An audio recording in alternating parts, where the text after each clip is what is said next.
With your mobile bartending service, you can offer dry hire. You can also offer an all-inclusive bar. What are the pros and cons of both, and what should I go with? Let's check out this question. It says pros and cons for dry hire versus cash bar versus open bar service, and go. So great question here. This all depends on the state that you're in as well. So a lot of states are dry hire only. You can't carry that liability of bringing the liquor on site and transporting it, all of those things. But for a dry hire, for people that don't know, for a mobile bar, that is, you show up on location, you provide the bartender in your service, you can bring the mixers, the ice, the equipment needed to run the event, and the client provides the alcohol. So they bring it on site that day.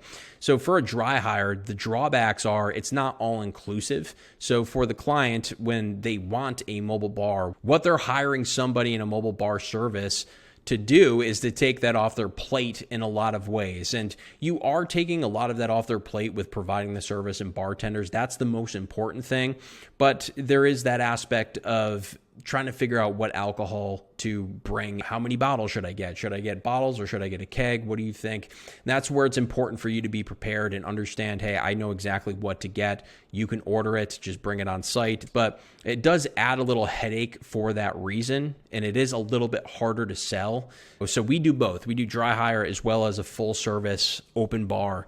We also have more options because you have less options if the client is going to be buying all the alcohol, because they're not going to want to buy the Frangelico. They don't want the gin. They don't want 20 different kinds of liqueurs. They just want to minimize that expense very often, so there's less options. So that's the other piece of this, is it is a little bit harder to sell, but we sell them all the time. The pros here are the client can save money. That's the other flip side of this, is the client can save a little cash. Instead of having a full open bar with Grey Goose and a lot of options, they can just buy the service and buy your time and the trailer, and really just have the same experience for a little less money. But yes, they need to get the alcohol.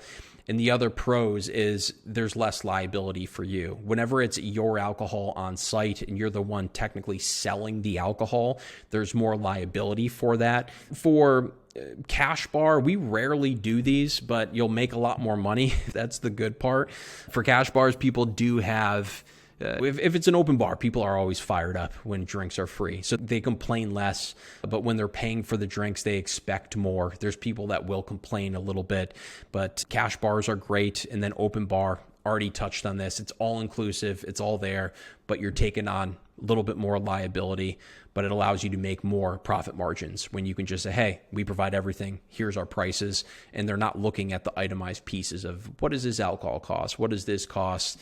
That's the huge advantage. But check out mobilebarhub.com. Ton of free resources. Be sure to like and subscribe if you're thinking about starting a mobile bar or if you're in the space already.